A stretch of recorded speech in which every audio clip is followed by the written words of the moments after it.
संगठन के रूप में बहुत पीछे, वो इतने भी जागरूक नहीं होते हैं कई बार कि वो बच्चों को उसको भेजना सैकड़ों को पकड़ के जैसे खुले जार में रख देते हैं। कुछ चलन चल बैठा है इस तरह का, मुझे तो फील होता है। देखिए बिल्कुल भी कम उम्र में गाड़ियाँ और बाइक हाथ दे देना है, ये कहीं न कहीं मुझे लगता है ना कि आप उनके साथ है कि शहर में ये जिला है, इतना पुराना जिला, क्या कॉलेज है? ना कोई एमबीए कॉलेज नहीं, मोहब्बत चाहिए तुझे यशराज, माँओं ने तेरे नाम पे बच्चों के नाम रखे। साथियों, आपका एक बार फिर से स्वागत है आपके YouTube चैनल सच तक पर।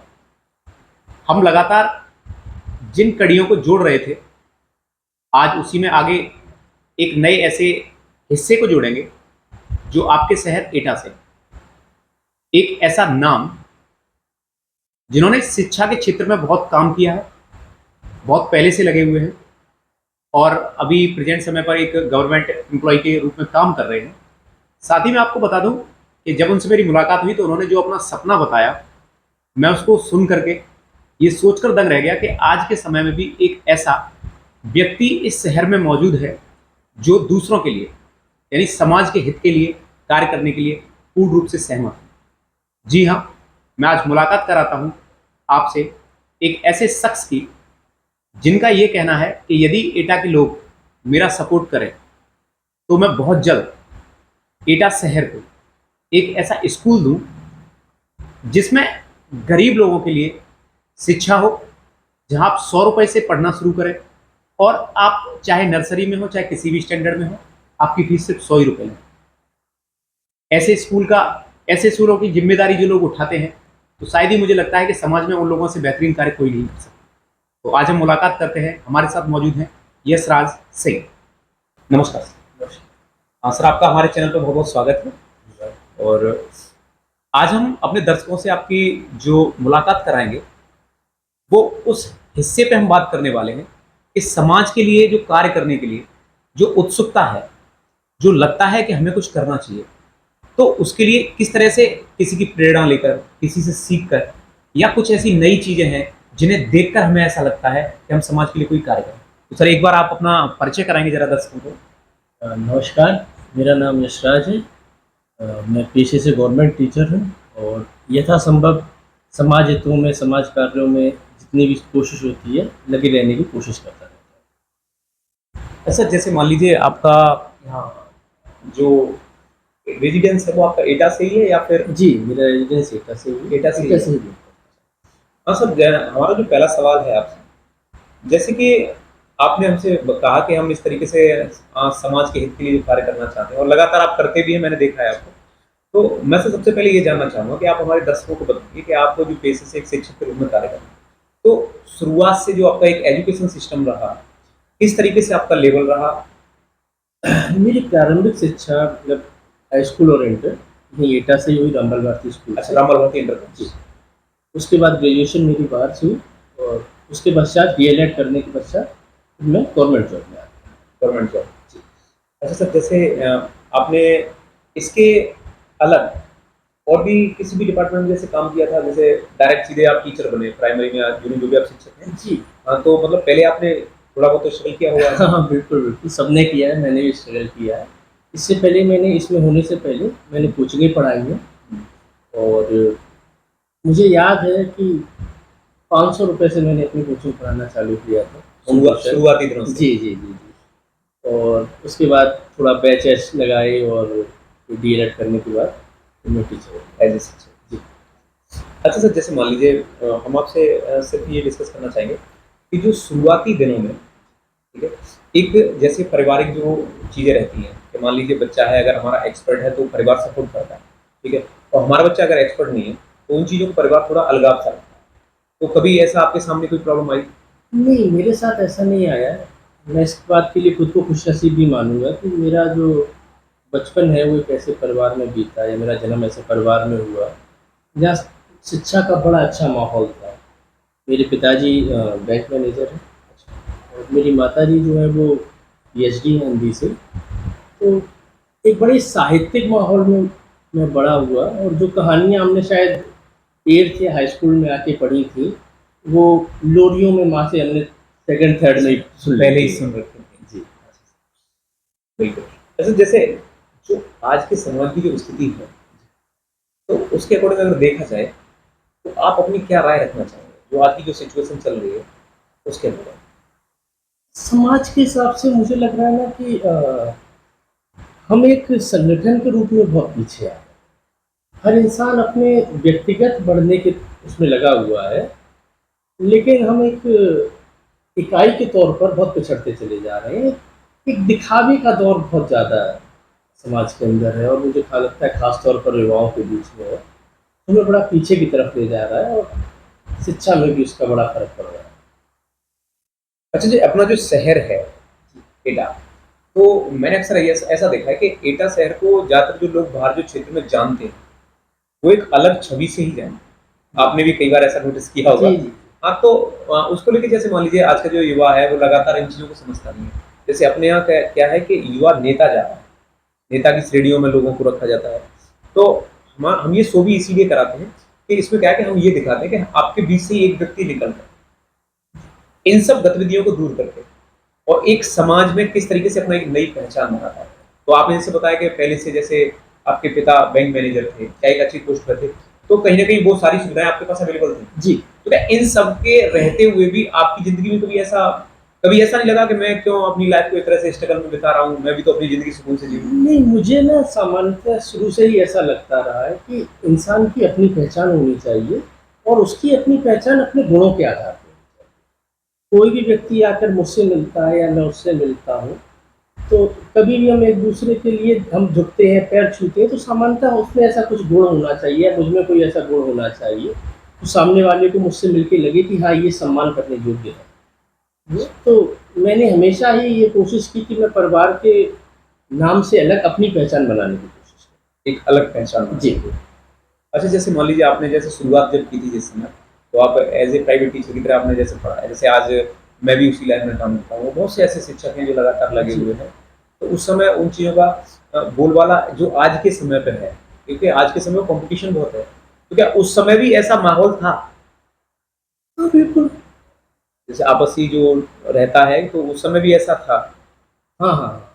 अच्छा सर, हमारा अगला सवाल है जो, जैसे मान लीजिए कि आपने इस इस लाइन को ही क्यों चूज़ किया कि मैं शिक्षक बन के और मैं समाज की सेवा करूँगा, है ना? और भी तो बहुत से ऐसे ऑप्शन हैं। इसके पीछे एक बड़ा कारण है, मैं आपको बता दूँ कि मैं तैयारी करने आईआईटी की कोटा गया हुआ था और अपने बैच के सबसे अच्छे स्टूडेंटों में भी था। लेकिन बहुत जल्दी मुझको ऐसा लगा कि यहाँ पर मुझे यद्यपि जॉब मिल जाएगी, लेकिन मैं समाज से कट जाऊँगा और मैं जो समाज के लिए करना चाहता हूँ, समाज में समय देना चाहता हूँ, वो मैं नहीं दे पाऊँ। उसके बाद मैंने शिक्षक बनने का रास्ता चुना था। क्योंकि सबसे महत्वपूर्ण बात ये थी इसमें कि शिक्षक होने के नाते आप शिक्षक बन के समाज के लिए बहुत कुछ कर सकते हैं। आप उन गरीब बच्चों के लिए बहुत कुछ कर सकते हैं, जो शिक्षा से बहुत दूर हैं। आपने भी सामान्यतः देखा होगा कि सरकारी स्कूलों में पढ़ने वाले बच्चे ऐसे बैकग्राउंड से आते हैं जहाँ दूर-दूर तक उनका शिक्षा से कोई वास्ता नहीं हाँ, है। बिल्कुल, बिल्कुल। एक अच्छे लेवल की उन्हें शिक्षा मिल ही नहीं पाती नहीं, है। कभी नहीं मिल अब भाई पाती वो है और गवर्नमेंट या बड़े-बड़े स्कूलों में तो जॉइन कराएँगे नहीं। बिल्कुल और उनके गार्जियन इतने जागरूक भी नहीं हैं। वो इतने भी जागरूक नहीं होते हैं कई बार कि वो बच्चों को स्कूल भेजना भी चाहें। तो ये भी आपकी रिस्पॉन्सिबिलिटी बन जाती है कि वो बच्चे स्कूल तक आएँ।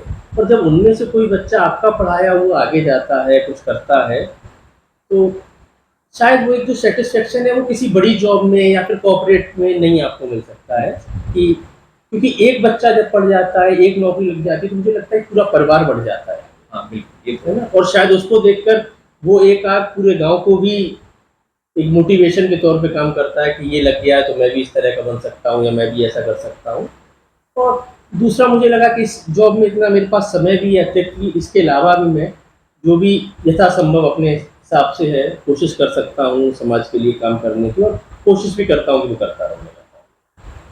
अच्छा सर, जैसे मान लीजिए आप तो लगातार जैसे आप लगे हुए हो और मैं आपसे बस ये पूछना चाहूँगा, जैसे मान लीजिए हम अगर किसी भी समाज के हित के लिए कोई भी कार्य करने के लिए बैठे हैं, जी। हाँ, ये बस मैं आपके अंदर से पूछ रहा हूँ, जैसे आपको ऐसा क्या लगता है? तो आपको क्या लगता है ज़रूरत है उसके लिए काम करना चाहिए या हर व्यक्ति के लिए? कि देखिए समाज में तो वैसे सब तरह के लोग आते हैं, लेकिन जिसको ज़रूरत है उसके लिए तो हमें कार्य करना ही करना है। और अगर हम ज़रूरत वाले के लिए करते हैं, मुझे लगता है ना कि हमेशा हमारा विज़न बड़ा होना चाहिए।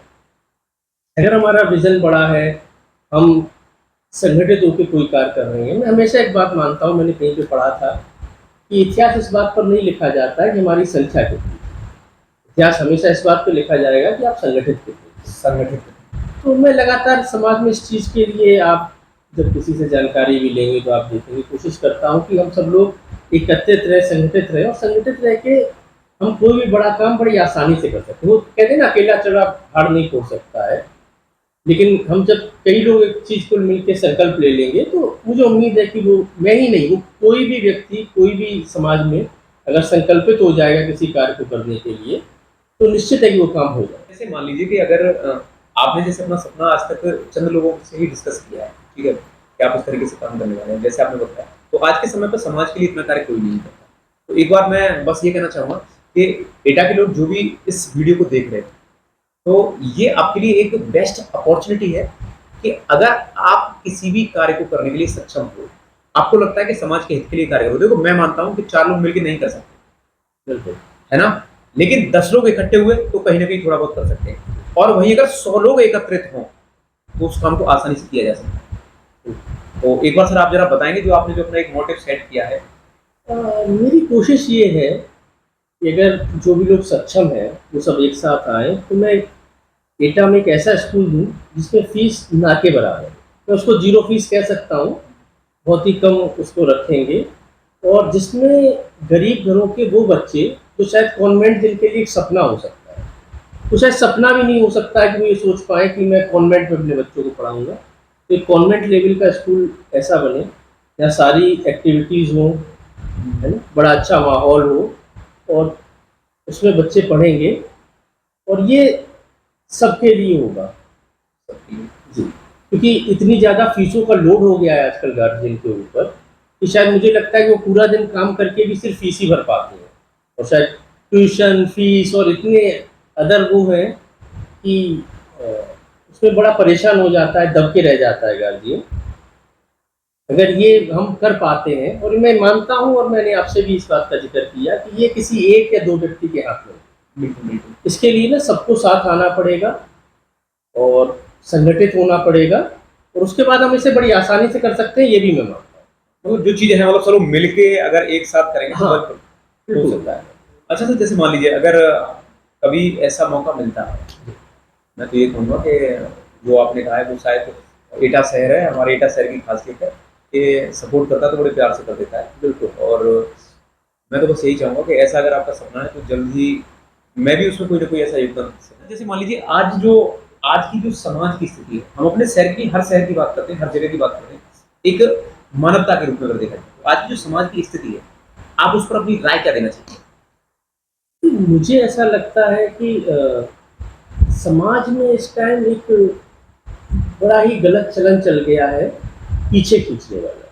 जैसे मैं आपको एक छोटी-सी कहानी सुनाना चाहता हूँ, कि कहानी नहीं है, फैक्ट है, कि अगर आप 3-4 केकड़ों को पकड़ कर किसी खुले जार में रख देते हैं, और उसके बाद आप 2 घंटे, 4 घंटे, 6 घंटे के लिए चले जाइए, आप लौट के आएँगे तो वो 3-4 जितने भी केकड़े हैं वो आपको जार में मिलेंगे, जबकि वो एक-एक करके निकल सकते हैं। उसकी वजह ये है कि ये केकड़ों की आदत होती है कि जैसे ही एक चढ़ेगा, दूसरा उसकी टांग पकड़ के खींच लेगा, खींच लेगा। और दूसरा चढ़ेगा तो कोई तीसरा खींच लेगा, और वो सब वहीं रह जाएँगे। तो मुझे लग रहा है समाज भी हमारा कहीं न कहीं, हालाँकि मैं सबकी बात नहीं कर रहा हूँ, एक हिस्सा है, जब भी हमें हो कि जैसे कोई हमारे यहाँ से प्रतिभा है, जब वो आगे बढ़ना चाहे, तो ये ज़रूरत है कि हम उसको कंधा दें और ऊपर करें, सपोर्ट करें। सपोर्ट करें। लेकिन हो क्या रहा है कि जैसे कोई बढ़ना चालू करता है, मुझे ऐसा फ़ील होता है, हम उसकी टाँग खींच, हम चाहते हैं कि जहाँ पर हम हैं, वहीं पर वो आ जाए। जबकि होना ये चाहिए कि शायद वो आगे बढ़ेगा तो वो अपना हाथ देके हमें भी आगे बढ़ा सकता है, और पूरा समाज आगे जा सकता है। लेकिन ऐसा मुझे नहीं लग रहा है कि आजकल हो पा रहा है। हाँ, ये तो है, बिल्कुल। क्योंकि आजकल एक-दूसरे के कहते हैं ना, जैसे सपोर्ट से ज़्यादा प्रतिद्वंदी ज़्यादा है। क्रिटिसाइज़ करने में लोगों का ज़्यादा भरोसा है। लोग तारीफ़, इस टाइम में मुझे ऐसा लगता है कि सबसे कठिन काम है तारीफ़ करना। लोग कर ही नहीं पा रहे हैं। आपके पीठ पीछे आपकी तारीफ़ करने वाले लोग चुनिंदा रह जाते हैं। क्योंकि लोग क्रिटिसाइज़ करने वालों की संख्या बहुत बड़ी है। ऐसा नहीं कि आप कुछ गलत करेंगे तभी ऐसा है। ये कुछ एक चलन चल बैठा है इस तरह का, मुझे तो फ़ील होता है। देखिए, ये बिल्कुल भी अच्छा नहीं है। समाज के हित से तो बिल्कुल भी अच्छा नहीं। सर, मुझे अगला सवाल है हमारा, जैसे हम बात करते हैं कि जो आज की जनरेशन है, आज की जो जनरेशन है, तो आप उसको किस नज़रिए से देखते हैं? देखिए, वैसे तो युवा पीढ़ी बहुत अच्छा है, भारत का भविष्य है, अच्छा जा रहा है। लेकिन मैं एक कमी इसमें भी ये देख रहा हूँ कि 2 बड़ी महत्वपूर्ण वजह हैं, एक मोबाइल और एक बाइक या गाड़ियाँ।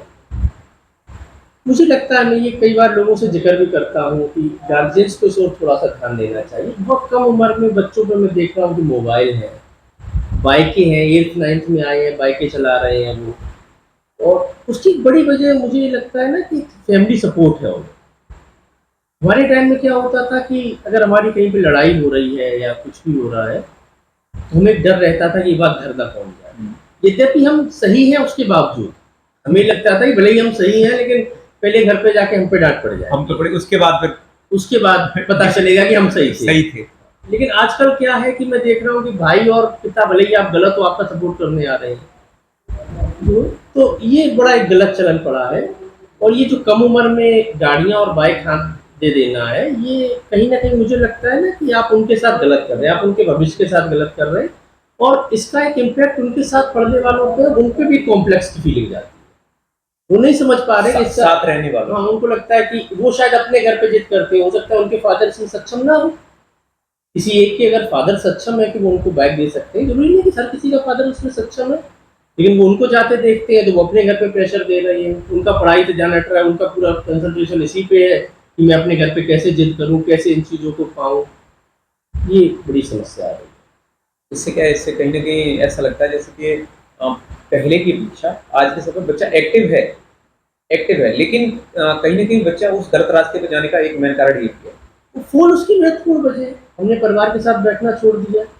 मैं ये देखता हूँ, अब मुझे लगता है कि उँगलियों पे ऐसे बच्चे होंगे जो अपने दादी के पास या बाबा के पास बैठते होंगे, उनके अनुभवों को जानते होंगे।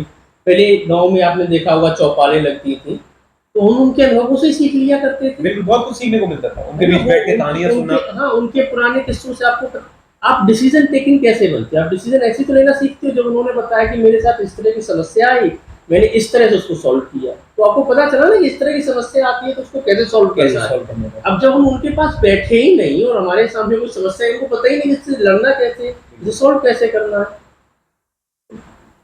अच्छा, जैसे मान लीजिए जो आज का जो ये सिस्टम है, ठीक है? तो इसमें कहीं न कहीं आजकल वो बच्चा जो तनाव जो झेल रहा है, तो ये जो तनाव है, वो आपको कहना चाहेंगे कि फ़ोन की वजह से ही है या फिर और भी कई चीज़ें चल रही हैं? फ़ोन एक महत्वपूर्ण कारण है। फ़ोन जो है मैं देख रहा हूँ कि लगभग हर बच्चा फ़ेसबुक पर है, इंस्टा पे है और मेरे ख़्याल से वो दिन के 5 से 7 घंटे, 8 घंटे फ़ोन में ख़राब कर देते हैं। एक और भी कारण मुझे समझ में आता है, वो शायद उस तरफ गार्जियन को भी सोचना चाहिए। एज़ अ टीचर मैं उस चीज़ को फ़ील करता हूँ कि आप कभी भी बच्चे पे ना अपनी इच्छाएँ ना थोपें। कई बार इच्छाओं का भी एक बड़ा बोझ आ जाता है। आपने उनको पहले ही कह दिया कि इंजीनियर बनना है, हो सकता है उसका मन नहीं है, हो सकता है फ़ोटोग्राफ़र बनना चाहता हो सकता है वो खिलाड़ी बनना चाहता हो, एथलीट बनना चाहता हो, लेकिन हमने उसको पहले से थोप के रख दिया। अब वो एक तनाव का दौर उसके साथ आएगा ही आएगा, क्योंकि वो बनना कुछ और चाहता है और आपका प्रेशर किसी और चीज़ का लगातार चल रहा है। तो मुझे भी लगता है कि बच्चे के इंटरेस्ट को समझना चाहिए और जिस उसमें उसका इंटरेस्ट है, उस तरफ उसको धकेलना मतलब कहीं चाहिए। न कहीं बच्चे के ऊपर इस चीज़ का तनाव रहता है। बिल्कुल रहता है। अच्छा, प्रेशराइज़ रहेगा तो फिर किस हाँ, तरीके से काम एक करेगा? एक और भी दौड़ चल गई है हुँ। हाँ, कि फर्स्ट आना है, हाँ। नंबर अच्छे आने हैं, नंबर अच्छे नहीं आएँगे तो कैसे बता पाएँगे कि हमारा बेटा है। तो ये भी नहीं होना चाहिए। मैं भी देख रहा हूँ कि छोटे-छोटे बच्चों पे इतना बस्ते का और पढ़ाई का इतना बोझ, बचपन तो छीन लिया उनका, बचपन तो बचा ही नहीं है उनका बिल्कुल। ऐसा जैसे मान लीजिए आज के युवा के लिए एक प्रेरणादायक एक कोई ऐसी कहानी जो या तो जीवन में रही हो या फिर कहीं से सीखी हो। अभी कुछ दिन पहले ही मैंने एक बुक में एक कहानी देखी थी, मैं ज़रूर आपके साथ साझा कर दूँ उसको। एक टीचर थे, उन्होंने 3 बाउल लिए और एक में उन्होंने अंडा रखा, एक में उन्होंने आलू रखा और एक में उन्होंने चाय पत्ती रखी और तीनों को ही बच्चों से कहा कि इनको गैस पे रख दो। तीनों को ही गैस पे रख दिया और थोड़े टाइम के बाद बंद कर दिया। तो उन्होंने बच्चों से कहा कि अब इनको टच करके देखो। तो जो अंडा पहले सॉफ्ट था, अब वो बॉयल होने के बाद हार्ड हो गया। हाँ, हार्ड हो गया। जो आलू पहले हार्ड था वो बॉयल होने के बाद सॉफ्ट हो गया, बिल्कुल। और चाय पत्ती ने तो अपना रूप ही बदल दिया। रूप भी बदल तो बच्चों ने पूछा भी टीचर से, जिज्ञासा से, कि आपने ये प्रैक्टिकल क्यों कराया? तो उन्होंने कहा कि परिस्थितियाँ हैं। परिस्थिति तीनों के लिए एक जैसी थी, तीनों को सेम टाइम रखा, तीनों को ही आग पे रखा, लेकिन तीनों के रूप बदले। तो अब ये आप पर डिसाइड करता है कि परिस्थितियों में आप क्या बनते हो।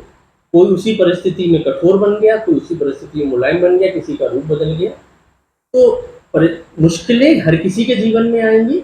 अब ये आपके ऊपर तय होता है उन मुश्किलों से उभर कर आपको क्या बन के निकलना, आप किस तरीके से उसे फेस करते हो और क्या बन के निकलते हो उसके बाद। अगला सवाल है कि अगर युवा मान लीजिए सही रास्ते पर है और खुद की जीवन शैली को अच्छा जीना चाहता है, तो शहर से तो उसे बाहर जाना ही पड़ेगा जी। क्योंकि वो चीजें शहर में तो है नहीं। तो इस पर आप अपनी राय क्या रखना चाहिए? क्योंकि मैंने पहले भी इस बात को रखा है लोगों के बीच में, मैं आपसे भी ये बात कहना चाहता हूँ कि मुझे बड़ी विडंबना लगती है कि शहर में, ये ज़िला है, इतना पुराना ज़िला है, ना तो कोई बीटेक कॉलेज है, ना कोई एमबीए कॉलेज है। अगर मैं अच्छी उच्च शिक्षा पाना चाहता हूँ, तो फिर मुझे ये शहर छोड़ के जाना पड़ेगा, और जिसका मुझ पे या किसी पे भी बहुत ज़्यादा भार पड़ेगा। वहाँ की हॉस्टल्स की फ़ीस बहुत है, जबकि अगर वही स्कूल यहाँ हो तो मुझे हॉस्टल नहीं देना पड़ेगा, मुझे अन्य अन्य कई खर्चे हैं जो मेरे बच जाएँगे, और मैं कम पैसों में एक अच्छी शिक्षा प्राप्त कर सकता था, जो मैं नहीं कर पाऊँगा। हाँ बिल्कुल, जब दूसरे शहर में जाएंगे तो कहीं ना कहीं वो सारी चीजें, हाँ, और वो एक्सपेंस कहीं ना कहीं यहाँ घर वालों को झेलने पड़ेंगे। और उसके भी बाद दूसरी सबसे बड़ी विडंबना ये है कि जब मैं वहाँ से अपनी बीटेक या एमबीए की डिग्री लेकर वापस आता हूँ, तो इस शहर में मुझे नहीं लगता कि कोई भी ऐसी फैक्ट्री है, कोई भी ऐसा कॉर्पोरेट हाउस है जहाँ मुझे नौकरी मिल सकती। तो बीटेक या एमबीए एमटेक करने के बाद मुझे वापस फिर उन्हीं बड़े शहरों की तरफ जाना पड़ेगा। और इसीलिए मुझे देख रहा हूँ कि आजकल लोग परिवार से अलग होते चले जा रहे हैं, तो मजबूरी बन गई है। अगर मुझे जॉब करना है तो मुझे दिल्ली, मुंबई, बेंगलोर रहना पड़ेगा। परिवार यहाँ रह रहा है, और परिवार के बिखरने की प्रमुख वजह भी है ये। नहीं तो वैसे अपने एटा शहर में लगातार मैंने कई, जब इलेक्शन का समय आता है, किसी पर्टिकुलर किसी व्यक्ति के लिए तो नहीं बोल रहा मैं, लेकिन जब इलेक्शन का समय होता है तो मैंने हर किसी व्यक्ति के जो इनका जो सेगमेंट बनता है उसको मैंने देखा है। तो उसमें कहीं ना कहीं एक लाइन इनकी ये जरूर होती है कि हर बार देखना आप कि एटा शहर को फैक्ट्रियों का निर्माण करा के दिया जाएगा, हर बार ऐसा होता है, लेकिन उस पर काम नहीं होता। ये महत्वपूर्ण कारण मुझे लगता है कि अगर यहाँ फैक्ट्री है, तो एक फैक्ट्री आने से सिर्फ ऐसा नहीं कि एमटेक या बीटेक वालों को या फिर एमबीए वालों को जॉब मिलेगा। मुझे लगता है कि एक फैक्ट्री आने से बिल्कुल साधारण जमीन जो लाइन का खड़ा आखिरी आदमी है उसको भी जॉब मिलता है। क्योंकि कई ऐसी मैं तो मानता हूँ कि उसके बाहर भी अगर दुकानें खुलेंगी, लोग आएंगे, रहेंगे, किराए पे लोगों के मकान उठेंगे, हजार तरह के नए साधन बन सकते हैं। और जब इन सब का अभाव रहता है, जैसा कि एटा जिस बात के लिए फेमस भी हो जाता है फिर ना, कि जब इन चीज़ों का अभाव रहेगा तो कहीं ना कहीं आदमी फिर गलत रास्ते या शॉर्टकट्स अपनाएगा पैसे पैदा करने, क्योंकि उसके पास शहर में कमाने के लिए ऑप्शन ही नहीं है। अगर उस पर ऑप्शन होंगे किसी भी युवा के पास, तो वो सामान्यतः नहीं जाएगा, किसी भी गलत रास्ते को नहीं चुनेगा। तो उससे क्या है कि फिर वही रहता है कि हम किसी तरीके से कमाएं, इनकम होनी चाहिए। एक फैक्ट्री मुझे लगता है कई परिवारों को, एक छोटी भी फैक्ट्री कई परिवारों को जो है वो रोजगार दे सकती है। अच्छा सर, जैसे मान लीजिए आपने कहा कि आपका साहित्य से लगाव रहा है, तो परिवार में बहुत सारी चीजें चली, तो आपने कहीं ना कहीं कभी ना कभी ऐसा जरूर हुआ होगा कि उससे रिलेटेड कुछ ना कुछ, या कोई भी ऐसी कहानी या कुछ ना कुछ ऐसी चार लाइनें लिखी हो। 2 पंक्तियाँ मैंने लिखी थी, वो मैं आपसे ज़रूर बताना चाहूँगा कि और कितनी मोहब्बत चाहिए तुझे यशराज, और कितनी मोहब्बत चाहिए तुझे यशराज, माँओं ने तेरे नाम पे बच्चों के नाम रख दिए। क्या बात, माँओं ने तेरे नाम पर बच्चों के नाम रख दिए। बहुत बहुत धन्यवाद सर आपका। और मैं बस यही कहना चाहूँगा कि आप लगातार जिस सपने को लेकर आप आगे काम कर रहे हैं, इसमें हमारा शहर जो है वो कहीं ना कहीं आपका समर्थन करेगा। जो भी इस वीडियो को देखेगा उसको ये चीज़ पता चलेगी कि आपसे जुड़े हुए लोग बहुत सही हैं। तो मैं बस यही कहना चाहूँगा कि अगर आपके शहर के बीच से अगर कोई ऐसा व्यक्ति है जो वाकई आपके शहर में रहकर उन लोगों के लिए कुछ करना चाहते हैं, शायद उसकी ज़रूरत है। हम आपसे अलविदा लेंगे, तब तक नमस्कार।